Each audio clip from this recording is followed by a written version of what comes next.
Now, just right before we went on to the show, Governor DeSantis on Twitter posted this tweet that announced the following, quote, "Today I am directing Florida's colleges and universities to make it easier for Jewish students to transfer to a Florida higher educational institution.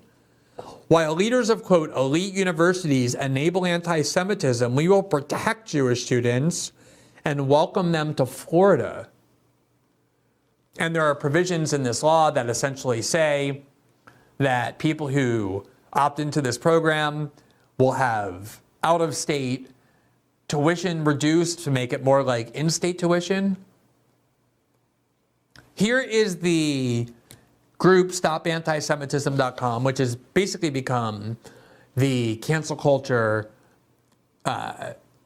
entity of the American right, the pro-Israel sector of the American right. They've been every day posting pictures of obscure American citizens for the crime of things like having a Palestinian flag on their laptop in a cafe or holding a sign that's pro-Palestinian. They've gotten people fired for things like this.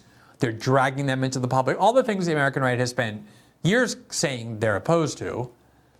And they went onto Twitter today very excited about this new program. And here's what they said, quote, "Florida, as a result of the skyrocketing cases of anti-Semitism students across the U.S. are facing, Governor DeSantis is directing the state university system and the Florida college system to waive credit hour requirements and application date windows to make it easier for Jewish students facing anti-Semitism on their campuses to transfer in a Florida-based college university.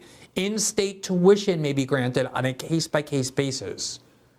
So there's a financial benefit to this as well as a special privilege available, according to DeSantis, if you're Jewish. Now, if you read the text of the law, it's obviously written by lawyers who are trying very hard to make this discriminatory and illegal privilege, group-based privilege, less illegal by essentially depicting it as a program available for anyone fleeing religious persecution.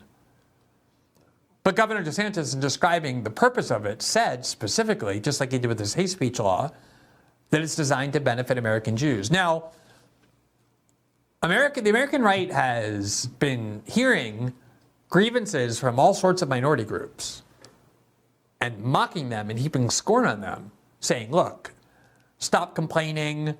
These are excuses you're making. Toughen up. Life is about hearing things you dislike.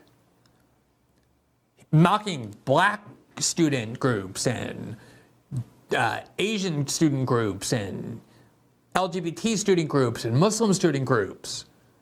Saying, oh, do you poor little babies need a safe space for hearing views that you dislike? And apparently a lot of people on the American right, like Governor DeSantis and Ben Shapiro and Barry Weiss, have decided that they finally found a minority group that is the truly persecuted group in the United States, American Jews. Now, I think if you look at the reality of life in the United States, it's extremely difficult, to put that mildly, to make the case that American Jews are singularly and uniquely persecuted. Every metric would negate that claim, which isn't to say that there's not anti-Semitism. There's also anti-black racism and anti-Latino racism and anti-LGBT animus and anti-Muslim animus. Those things all exist too. But the argument has been that you cannot provide benefits to people based on their demographic characteristics until October 7th, when all of that changed. Thanks for watching this clip from System Update, our live show that airs every Monday through Friday at 7 p.m. Eastern, exclusively on Rumble. You can catch the full nightly shows live or view the backlog of episodes for free on our Rumble page.